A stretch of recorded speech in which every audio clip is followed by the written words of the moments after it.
আওয়ামী লীগের ১৫ বছরের শাসনামলে বাংলাদেশ থেকে বছরে গড়ে প্রায় $16 বিলিয়ন বিদেশে পাচার হয়েছে। বর্তমান বিনিময়ের হার অনুযায়ী যার পরিমাণ প্রায় ২৮,০৮,০০০ কোটি টাকা। মেগা প্রকল্পে লুটপাট শোধ করতে হবে কয়েক প্রজন্মকে। বাংলাদেশ থেকে $815 কোটি পাচার হয়। ওই টাকায় ৩০,০০০ কোটি টাকার প্রায় ১০০টি পদ্মা সেতু নির্মাণ সম্ভব। ১৩,৪০,০০০ কোটি টাকা পাচার হয়েছে।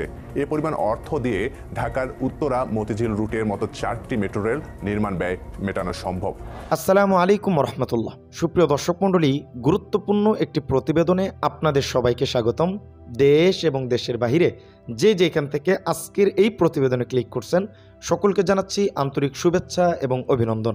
প্রিয় দর্শক মণ্ডলী, গতকাল আমি আপনাদেরকে একটা কথা বলেছিলাম যে শেখ হাসিনার যতগুলো এপিসোড আমরা করেছি তার অর্থ দুর্নীতি, তার কেলেঙ্কারি, তার অপকর্ম সব কিছুই ছিল একটা টেইলার।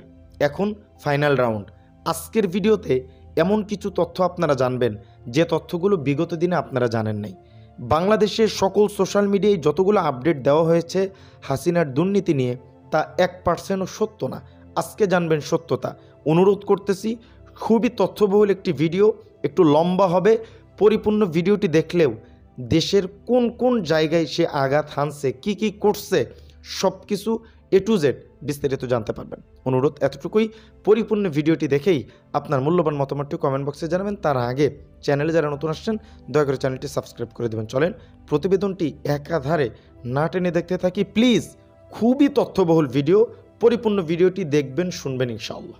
আওয়ামী লীগের 15 বছরের শাসনামলে বাংলাদেশ থেকে বছরে গড়ে প্রায় $16 বিলিয়ন বিদেশে পাচার হয়েছে। বর্তমান বিনিময়ের হার অনুযায়ী যার পরিমাণ প্রায় ১,৯২,০০০ কোটি টাকা। ২০০৯ থেকে ২০২৩ সাল পর্যন্ত 15 বছরে মোট পাচার হয়েছে $234 বিলিয়ন। প্রতি ডলার ১২০ টাকা ধরে স্থানীয় মুদ্রায় যার পরিমাণ ২৮,০৮,০০০ কোটি টাকা। বাংলাদেশের অর্থনীতি নিয়ে শ্বেতপত্র প্রণয়ন কমিটির প্রতিবেদনে এসব তথ্যই উঠে এসেছে। মেগা প্রকল্পে লুটপাট শোধ করতে হবে কয়েক প্রজন্মকে। দেশ থেকে কারা, কিভাবে, কোথায় টাকা পাচার হয়েছে সে চিত্র তুলে ধরে শ্বেতপত্রে বলা হয় ঘুষ, দুর্নীতি, আর্থিক অপরাধ, মিথ্যা ঘোষণার আড়ালে বাণিজ্য, রাজনৈতিক ক্ষমতার অপব্যবহার, প্রকল্পের খরচ বাড়িয়ে দেখানো, শেয়ার বাজার কেলেঙ্কারি, কর ফাঁকি, এসব কর্মকাণ্ডে কোটি কোটি টাকা বিদেশে পাচার হয়। যুক্তরাষ্ট্র, যুক্তরাজ্য, কানাডা, সংযুক্ত আরব আমিরাত, হংকং, মালয়েশিয়া, সিঙ্গাপুর, ভারত সহ করের অভয়ারণ্য নামে পরিচিত ছোট ছোট দেশে বাংলাদেশ থেকে টাকা পাচার হয়েছে। মূলত বাড়ি কিনে কিংবা ব্যবসায়ে বিনিয়োগ করে টাকা পাচার করা হয়। অর্থ পাচার নিয়ে গবেষণা করে এমন কিছু আন্তর্জাতিক গবেষণা প্রতিষ্ঠানের উদ্ধৃতি দিয়ে শ্বেতপত্র প্রতিবেদনে বলা হয় দুবাইয়ে বাংলাদেশিদের ৫৩২টি বাড়ি বা সম্পদ আছে যার মূল্য $৩৭ কোটি। ২০২৪ সালের মার্চ মাস পর্যন্ত ৩,৬০০ বাংলাদেশি মালয়েশিয়ায় সেকেন্ড হোম কর্মসূচিতে মনোনীত হয়েছেন। ২০২৩ সালে ইউট্যাক্স অবজারভেটরি প্রতিবেদন অনুসারে ২০২১ সালে বাংলাদেশ থেকে $৮15 কোটি পাচার হয়। শ্বেতপত্রে অর্থ পাচারের অনুমিত পরিমাণ বাংলাদেশের ৬ লাখ কোটি টাকার 5টি বড় বাজেটের সমান। এছাড়া ওই টাকায় ৩০,০০০ কোটি টাকার প্রায় ১০০টি পদ্মা সেতু নির্মাণ সম্ভব। প্রতিবেদনে আরও বলা হয় জনশক্তি রপ্তানিতে ভিসা কেনার প্রক্রিয়ায় রিক্রুটিং এজেন্সির মাধ্যমে এক দশকে হুন্ডিতে ১৩,৪০,০০০ কোটি টাকা পাচার হয়েছে। এ পরিমাণ অর্থ দিয়ে ঢাকার উত্তরা মতিঝিল রুটের মতো ৪টি মেট্রো রেল নির্মাণ ব্যয় মেটানো সম্ভব। কমিটির প্রতিবেদনে বলা হয় আওয়ামী লীগ সরকারের গত 15 বছরে সীমাহীন দুর্নীতি হয়েছে। সরকারি সম্পদের ব্যাপক অপচয় এবং সরকারের স্বেচ্ছাধীন ক্ষমতার অপব্যবহার হয়েছে। এই অপশাসনের কারণ গণতান্ত্রিক জবাবদিহিতার অভাব, যার পেছনে রয়েছে ২০১৪, ২০১৮ ও ২০২৪ সালের প্রতারণার নির্বাচন। এর ফলে একটি কর্তৃত্ববাদী সরকার গড়ে ওঠে যা রক্ষায় ক্ষমতাসীন রাজনীতিবিদ, আমলাদের একটি অংশ এবং এলিট ব্যবসায়ীদের মধ্যে আঁতাত গড়ে ওঠে। উন্নয়ন বিরোধী এই আঁতাত দেশের আইন, বিচার এবং নির্বাহী বিভাগকে ক্ষয়িষ্ণু করার পেছনে ভূমিকা রাখে। সরকারি বিনিয়োগের জন্য বিভিন্ন পণ্য ও সেবা কেনা হয়েছে, তাতে ব্যয় হয়েছে প্রায় ৭ লাখ কোটি টাকা।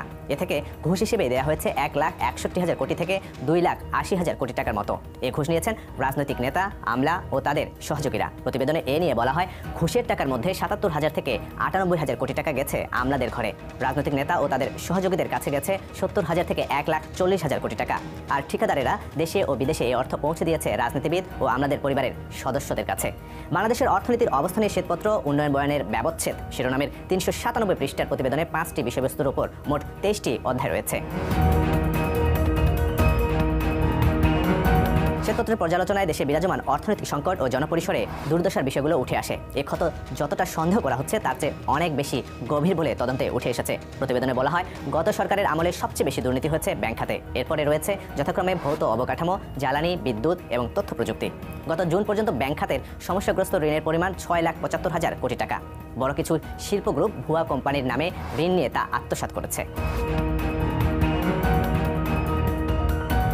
প্রতিবেদনে বলা হয়, গত সরকারের আমলে রাজনৈতিক উদ্দেশ্যে জিডিপি, বিনিয়োগ, রপ্তানি সহ বিভিন্ন পরিসংখ্যানে জালিয়াতি হয়েছে। জিডিপি প্রবৃদ্ধি কিছুটা হয়েছে, তবে যেভাবে দেখানো হয়েছে ততটা নয়। মূল্যস্ফীতি বিভিন্ন সময়ে কম দেখানো হয়েছে। কমিটি পরিসংখ্যান কর্মকর্তাদের সঙ্গে বৈঠকে পরিসংখ্যানে রাজনৈতিক হস্তক্ষেপের তথ্য পেয়েছে। প্রতিবেদনে বলা হয়েছে, গত দশকে জিডিপি প্রবৃদ্ধি বেশি মাত্রায় ফুলিয়ে ফাঁপিয়ে দেখানো হয়েছে। রপ্তানির তথ্য যে বেশি দেখানো হয়েছে তা বাংলাদেশ ব্যাংকের পর্যালোচনার প্রমাণ রয়েছে। বৈদেশিক মুদ্রার রিজার্ভের তথ্য বেশি দেখানো হতো, যা IMF এর হস্তক্ষেপে পরে সংশোধন করা হয়েছে। প্রতিবেদনে বলা হয়, বেশিরভাগ ক্ষেত্রে সঠিক মানুষকে সামাজিক সুরক্ষার ভাতা দেওয়া হয়নি। 2022 সালে 73% ভাতাভোগী দরিদ্র ছিল না। দেশের 2 কোটির বেশি মানুষ যদি 2 দিন কাজ করতে না পারে, তাহলে দারিদ্র্যের সীমারেখার মধ্যে পড়ে যাবে। এই অবস্থা থেকে বৈষম্যের চিত্র বোঝা যায়। প্রতিবেদনে মূল্যস্ফীতির উপর বিস্তারিত পর্যালোচনা রয়েছে। মূল্যস্ফীতির বিভিন্ন কারণ উল্লেখ করার পাশাপাশি গত সরকারের আমলে মূল্যস্ফীতির হার অনেক সময় কম দেখানো হয় বলে মন্তব্য করা হয়েছে। বলা হয়েছে, গত অর্থ বছরে 9 থেকে 11% পর্যন্ত মূল্যস্ফীতির পরিসংখ্যান প্রকাশ করা হয়। প্রকৃত হার হবে 15 থেকে 17%। বিভিন্ন সময় স্থানীয় উৎপাদনের তথ্য জালিয়াতি করা হয়েছে এবং চাল, ভোজ্য তেল ও গমের মতো মৌলিক কিছু পণ্যের চাহিদা কম দেখানো হয়েছে। ফলে অস্থির হয়েছে বাজার। ক্ষমতাবান ব্যবসায়ী গ্রুপকে বিভিন্ন নীতি সুবিধা দেওয়া হয়েছে। এতে ব্যবসায়ীরা উপকৃত হলেও ক্রেতার কষ্ট বেড়েছে। মজুদের বিষয়টি যথাযথভাবে পর্যবেক্ষণ না করায় দুরবস্থা চরমে গিয়ে ঠেকেছে। বিগত শেখ হাসিনা সরকারের আমলে ছোট বড় মিলিয়ে বেশ কিছু উন্নয়ন প্রকল্প গ্রহণ করা হয়েছিল। শ্বেতপত্র প্রণয়ন কমিটি এসব প্রকল্প নিয়ে কাজ করে। এর মধ্যে বড় 29টি প্রকল্পের মধ্যে 7টি প্রকল্প পরীক্ষা করে দেখেছে, যেখানে প্রতিটিতে 10,000 কোটি টাকারও বেশি অর্থ ব্যয় হয়েছে। আনুমানিক প্রাথমিক ব্যয় ছিল 1,14,000 কোটি টাকা।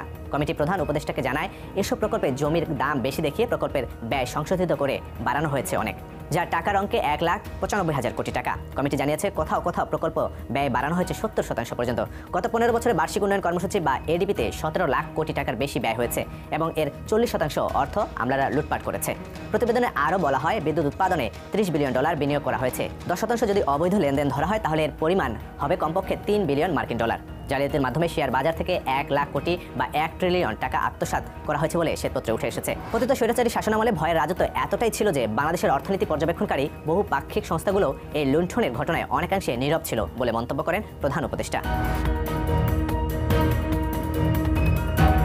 প্রতিবেদনে বলা হয়, বিগত সরকার অর্থনৈতিক ব্যবস্থাপনা টিকিয়ে রাখতে সাজানো জিডিপি। ভিডিও চিত্রটি দেখলেন। সময় টিভি খুবই সুন্দর একটি প্রতিবেদন করছে এবং তাদেরকে ধন্যবাদ এত বিশ্লেষণমূলক একটা ভিডিও করার জন্য। কোন খাতে কিভাবে কেমনে কি করছে, এটা আসলেও যদি এই ভিডিওটি পরিপূর্ণ কেউ না দেখে সে বুঝবে না।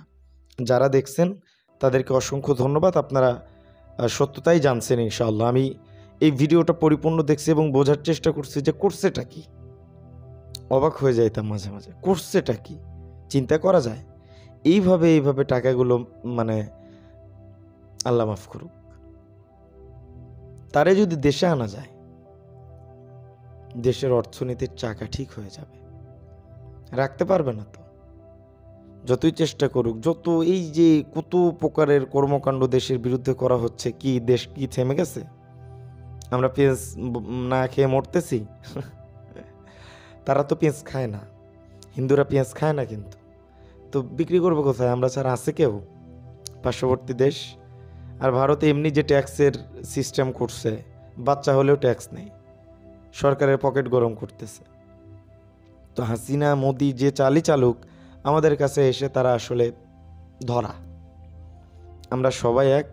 দিন শেষে যারাই মানে এই বিপ্লবকে মানে নষ্ট করার চেষ্টা করবে, তারা কেউ রক্ষা পাবে না, আপাও পাবে না। বোঝেন নাই? কিছু হয়েছে? এই যে কথাবার্তা, মিছিল, মিটিং, এই করবে, ঢুকে গেল, হ্যান করলো, ত্যান করলো, হয়েছে কিছু হয় নাই তো, হবেও না। কারণ এদেশ স্বাধীন দেশ। এ দেশ নিয়ে কেউ ষড়যন্ত্র করলে সেই ষড়যন্ত্রকেও আমরা রুখিয়ে দিতে পারবো ইনশাআল্লাহ। বোঝেন নাই? তো আপাকে আনার চেষ্টা চলতেছে, না আসলেও সমস্যা নাই, বিচার কার্যক্রম চলবে। আর ডক্টর ইউনূস কি আপনি ছোট খিলাড়ি মনে করেন? ইন্টারন্যাশনাল খিলাড়ি। বুঝেন নাই? তো যাই হোক, দুর্নীতি অনেক করছে, টাকা পয়সা আমাদের মাথা পিছু ঋণ হয়েছে, সব কিছু সেই করছে। যেহেতু সে করে গেছে একটা জিনিস, সেটা থেকে মানে উত্তোলন আমাদেরকেই হতে হবে, সরকারকে সাপোর্ট করতে হবে, নির্বাচন দেওয়া লাগবে, কিন্তু আর একটু সময় যাক আমি মনে করি। আপনারা কি মনে করেন একটু জানাবেন। এ পর্যন্ত কেউ ভিডিও দেখেন, এই জন্য একটু কথাবার্তা বলতেছে আর কি, বুঝছেন? তো যাই হোক, আজকের ভিডিও ছিল এ পর্যন্তই। দেখা হচ্ছে পরবর্তী অন্য কোনো ভিডিওতে। সে পর্যন্ত সকলেই ভালো থাকবেন, সুস্থ থাকবেন। আসসালামু আলাইকুম রহমতুল্লাহ বরকাত।